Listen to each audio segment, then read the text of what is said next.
1, 2, 3. Ouais, ça doit être ça. Bah oui, bah c'est la partie numéro 3, effectivement, chers amis. De cette quoi? Eh bien, de cette mini-série consacrée au what? Au phrasal verb. To back. Et to back, qu'est-ce que ça veut dire? Ça veut dire à la fois soutenir, supporter, mais c'est aussi la notion d'aller en arrière, backwards, ok? C'est la partie numéro 3. C'est donc l'exercice d'application. Comment ça, vous n'avez pas vu? Vous n'avez pas vu les 2 premières vidéos? Bon, allez, on vous remet le lien juste en dessous, chers amis. Ici, ici, et ici, et encore ici, il va falloir trouver la bonne particule. Je vous laisse consulter les phrases en bleu qui sont les phrases en français, ok, pour que vous ayez bien le sens du phrasal verb. Vous pouvez mettre espace, vous appuyez sur la touche espace de votre clavier pour mettre en pause. L'idée, c'est que vous fassiez l'exercice et qu'on le corrige ensemble. Si vous le voulez, visionnez simplement la vidéo et on fait l'exercice ensemble. Donc, je vous laisse quelques secondes, ok. Pour ceux qui ne l'ont pas encore fait, vous pouvez bien évidemment, chers amis, faire quoi? Bah, vous abonner à cette fabuleuse chaîne YouTube en cliquant sur le bouton rouge en bas à droite et aussi vous inscrire, puisqu'il reste encore quelques places, à la formation gratuite que je donnerai ce soir, donc le 17 mars à 20 h, heure de Paris. Vous avez la même mardi à 15 h et jeudi à 15 h, donc ça sera le 19 et le 21 mars. On va parler pratique, prononciation et compréhension de l'anglais. Pour vous inscrire, c'est sur le i, en haut à droite ou sur le lien qui est sous la vidéo. Si vous êtes sur Facebook, il est au-dessus de ma tête. Est-ce que c'est bon au niveau de l'énoncé? On y va? Allez, c'est parti. Every day I do what? Every day I back my work. Je sauvegarde mon travail. Ça, alors évidemment, si vous êtes dans l'informatique de près ou de loin, vous devez le connaître. Et je dirais même jusqu'à dire si vous utilisez un ordinateur. Ce qui me permet de penser que tout le monde est concerné puisque vous regardez cette vidéo sur YouTube. Et oui, vous n'y échapperez pas. Donc, c'était quoi? Every day I back up my work. OK? Et backup, guys, c'est une sauvegarde sans trait d'union. Une sauvegarde, ok? Sauvegarde, ceci est un U, ceci est un V. Et to backup, ça veut dire sauvegarder. Ok? Donc tous les jours, je sauvegarde mon travail. Vous noterez bien évidemment, chers amis, l'utilisation de ce beau présent simple. Pourquoi? Parce que c'est every day, ok? Every day, day, comme dans A, comme dans gros A, every day, I back up my work. Donc, c'est une habitude. Ok, prenons du recul, 1 minute là, ok? On va se calmer, on prend du recul. On souffle un grand coup. Ok, let's, what, for a minute. Vous noterez, là c'est très important. Évidemment, souvent, c'est des mots que vous connaissez parce que ça ressemble exactement au mot français minute, sauf qu'au niveau de la prononciation, vous auriez tendance, peut-être, vous me direz, à dire minute. Non, minute. Donc déjà, il y a accent tonique ici. Ça, c'est un i court. Ça, c'est aussi un i court, même si évidemment, il est prononcé moins longuement et moins fortement, comme l'accent tonique se trouve sur la première syllabe. Donc, prononcez ces 2 voyelles en i court, ce qui nous donne donc minute. OK? Donc là, c'est bien de trouver le bon verbe.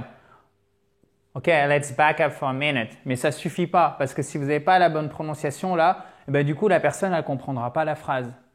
D'où ce travail qui doit être fait en profondeur au niveau de la prononciation de chaque mot. Ensuite, il ne renoncera jamais à ce combat. OK? Donc, renoncer avec to back, qu'est-ce que ça pourrait être comme particule derrière? Je vous aide. Là, je vous ai donné un gros indice. Hein. Exactement, bien. He will never back down from this fight. He will never, ever, ever, never. Accent tonique sur la première syllabe, chers amis. He will never back down, down. OK, il y a une diphtongue. Ow, down, down. Exactement, down, c'est aller en dessous. C'est un peu comme le son. Back down. OK, he will never back down from this fight. OK, nice. Let's go on. Pars immédiatement. Alors, en gros, je vous le fais version un peu plus vulgaire, même vulgaire tout court. Dégage. Back off. Exactement, avec deux F comme on dit off, ok? Et non pas back of ou off comme ça. Non, deux F, ok? N'oubliez pas. Back off right now. Part immédiatement. Back off. Si quelqu'un vous dit ça, généralement c'est non pas mauvais signe, mais très mauvais signe. Ensuite, le malheureux, il a reculé dans ma voiture sur le parking. He backed my car on the parking lot. Ok, j'ai mis AME, donc AME pour American English. Pourquoi? Parce que parking lot, c'est un mot extrêmement courant en anglais américain. Et je me demande même si certains Britanniques, alors je pense que les Britanniques, j'en suis même sûr, le comprennent parce que déjà c'est un mot que vous trouvez très très régulièrement par exemple dans les séries, donc ça c'est sûr.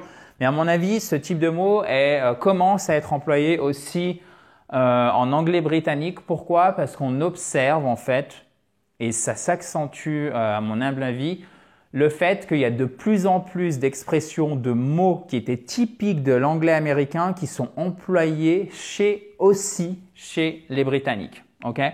He backed into. Exactement. Donc, c'est cette idée de mouvement et à l'intérieur. Donc, en gros, ça veut dire il a embouti. Vous vous souvenez, ce verbe qui est d'ailleurs assez joli en français, emboutir. OK? He backed into my car on the parking lot. Donc là, vous voyez, on fait d'une pierre deux coups. 1, vous enrichissez votre vocabulaire. Et 2, vous allez pouvoir, oui, c'est ça, employer une expression, un mot en tout cas, parking tout simplement, en français, typiquement américain. Et ça, c'est du vrai anglais. Ça, c'est de l'anglais authentique que vous ne verrez pas souvent dans les méthodes classiques. C'est dommage, mais qui est utilisé tout le temps. OK? Voilà. He backed into my car on the parking lot. He will never back down from this fight. Okay? Okay, let's back up for a minute. Every day I back up my work, of course, parce que vous êtes what? Careful. Vous êtes prudent. Exactly. Careful. Prudent.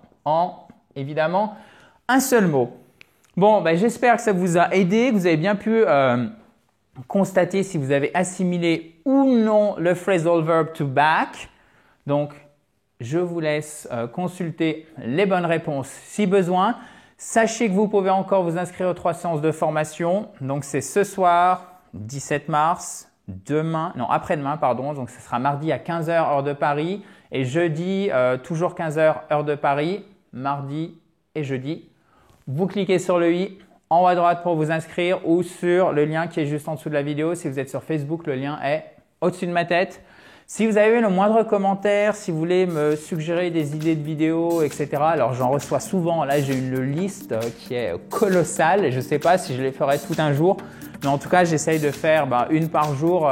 Vous en avez entre, je dirais, 370 et 400 par an. Donc, on va traiter beaucoup de sujets, évidemment, au cours de cette année. Mais n'hésitez pas à suggérer parce que de toute façon, quand je fais une vidéo, je regarde ce que vous voulez que je fasse. Je ne me complique pas la vie et je fais en fonction. Voilà. Donc, à demain, chers amis. Ou encore mieux, à ce soir. Talk to you tomorrow. Talk to you this evening. Thank you very much. Bye bye.